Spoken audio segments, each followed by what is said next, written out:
Good day, all of you. Welcome on behalf of Science Academia. So, we have changed our YouTube channel's name as because we are a new startup and we have noticed that the with this name, particular name, there are a lot of channels and it would be difficult for you to differentiate and filter our channel. So, there's a slight bit of changes in our channel's name. Please take a note on it. So from today our channel's name is changed from Science Academy to Science Academia. Okay. So today here I have come with the second series of our MCQ marathon, and today we will talk about microbiology. So these today I have came up with 10 questions, and these questions are basically taken from the GATE 2017 paper of 1 marks question, but these are equally important for any competitive exam, be it NEET or any higher standard examinations, because these questions are very broad spectrum and they cover many parts. Okay, so let's start. Which one of the following is the end product of dissimilatory sulfate reduction by sulfate reducing bacteria? So we have four options: hydrogen sulfide, sulfur dioxide, sulfur and thiosulfate. So the sulfate reducing bacteria are those bacteria that can obtain energy by oxidizing organic compounds. By oxidation of organic compounds, they obtain the energy or ATP, whatever is needed by them. Okay, or even they oxidize organic molecular oxygen, and while doing this they reduce sulfate, SO2 4 minus sulfate, its chemical formula. While oxidizing these compounds, like we know that there is while oxidation there is a simultaneous reduction also, which is known as a total of redox reaction. So while oxidizing the organic compounds, they reduce sulfate to hydrogen sulfide. So here our correct answer would be hydrogen sulfide. So today, not today actually, in this series, whatever we are going to discuss, we will discuss only about the right answer in details. If I am going to discuss about each and every option, then the video would be too long and it's of no use. Better we will talk about only the correct answer and a little bit about it in detail. So the next question is, which one of the following, sorry, the arrow has moved down, it would be in between, which one of the following is the terminal electron acceptor in the given metabolic reaction catalyzed by the methanogens? So what is the reaction? 4H2 plus carbon dioxide gives methane plus 2 molecules of water.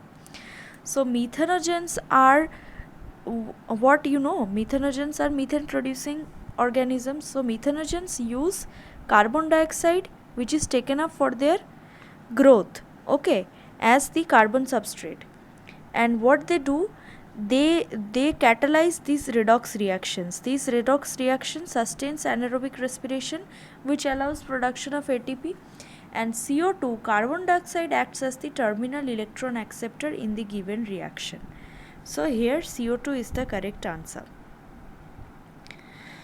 Now third question, microbes that have their optimal growth rate near 15 degrees Celsius but can grow within a range of 0 to 20 are known as psychrotrophs.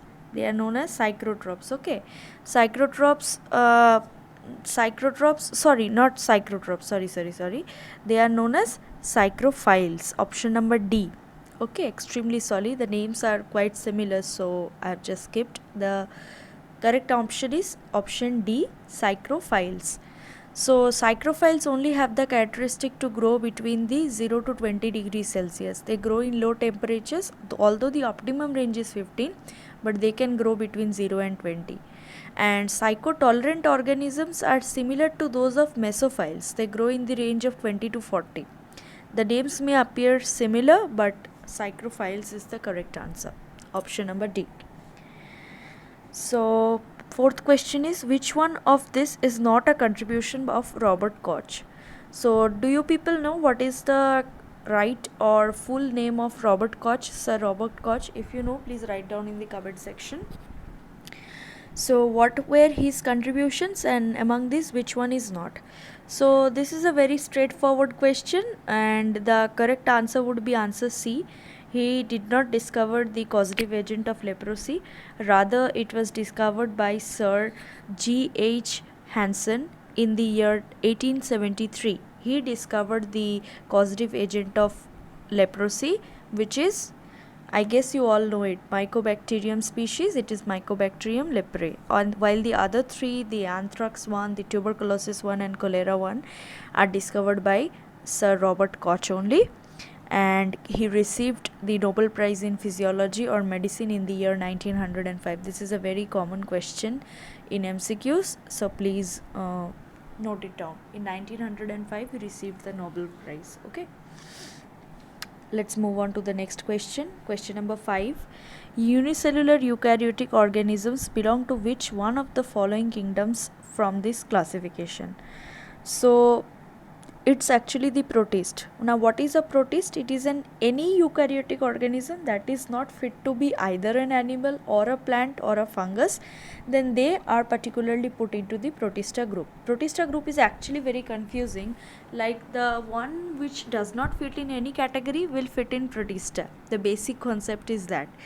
So but we have to attach evidences with that, like proper explanation. So according to the proper 5 kingdom classification by Sir Robert Whittaker, in which year he did it, you people know it, in 1969. Note it down, 1969.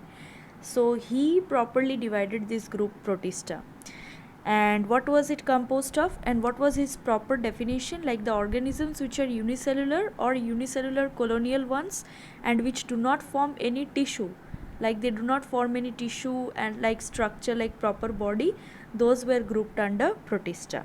Okay, let's move on to next question. So correct answer is protista, option number C. Question 6. Which one of the following is a contagious disease? Very definitely from the 4 it is highly contagious, which is, that is chickenpox. Like we all know any kind of pox is contagious, and out of this chickenpox is a very common disease nowadays. Like you people have it in seasonal changes. If proper vaccination and all is not affecting your immune system or is not boosting your immune system, then you generally teens or children have this. So this is the one, chickenpox, which is also known as varicella. Now next question. The inner mitochondrial membrane comprises of series of folds which are known as, very straightforward question, it is known as cristae. Thylakoids are not a part of mitochondrial membranes. We all know that neither is cilia, neither is cisterns. So only cristae is the option number A. Okay. So let's move on to question number 8. Which of the following antibiotics is not produced by streptomyces? So gentamicin. Gentamicin is the particular medicine which was discovered in 1963. And trust me, the people who study pharmacy, you people might be knowing that what a boon is this medicine to the health organization department. It is actually listed as the most essential and safe medicine according to WHO in their list. Okay, so it can be used for a variety of treatment which may include bone infections.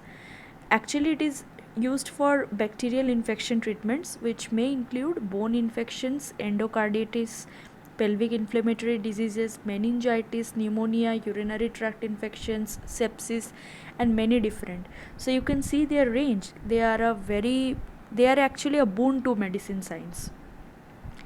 So which organism is responsible? Like streptomyces is not responsible. See, I have star marked and written the name. It is Micromonospora purpura.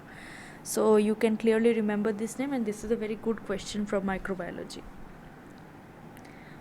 Let's talk about question number 9, which is, which one of the following statement is true about McConaughey agar medium? So straightforward, I'll say it is answer number 2. McConaughey agar medium is a selective and differential medium for gram-negative bacteria. So let's discuss how it happens. So McConaughey agar, what it does now, it is a selective and differential culture medium for bacteria designed to selectively isolate only gram-negative bacteria and enteric bacilli. Those are normally found in intestinal tract, those enteric bacilli. And this is the selective medium process where from the gram positive ones, the gram negative ones are selected and the enteric bacilli ones are selected on the selective media, and then furtherly they are differentiated.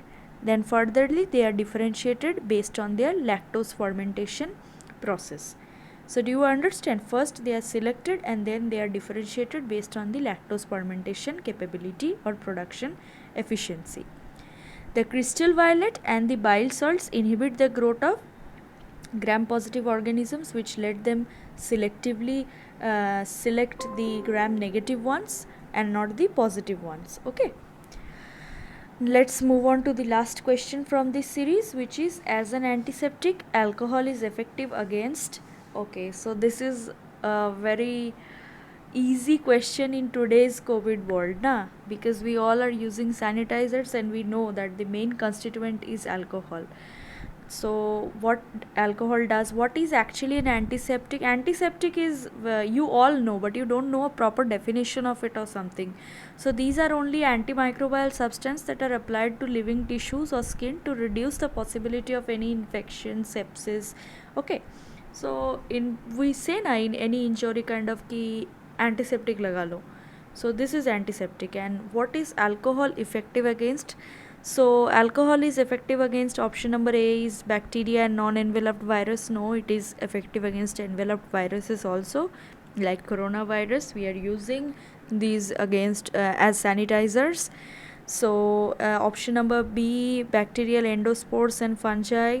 Option number C, bacteria and fungi. So the option correct answer would be bacteria and fungi, because we can't tell anything specific like option A or option D. Like, no, it's not for non-enveloped, it's also for enveloped ones also.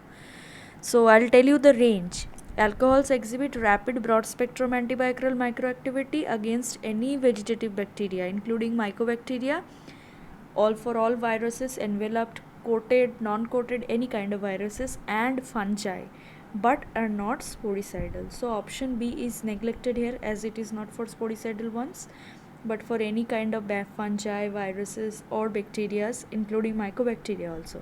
So the correct option, most proper among these four, would be bacteria and fungi, option number C. Here I have given you all the correct answers list. You can just note it down. And we have discussed previously, if anything wrong, I have checked the answers, but if there is anything wrong, you can just come up in the comment section that, ma'am, this was wrong or that was wrong. Okay, so this is all for today. I hope you all enjoy the series and boost your MCQ through this series a lot. Thank you. Have a good day. Please subscribe to our channel if you find the content useful, and hit the like button if you like this video. Thank you so much.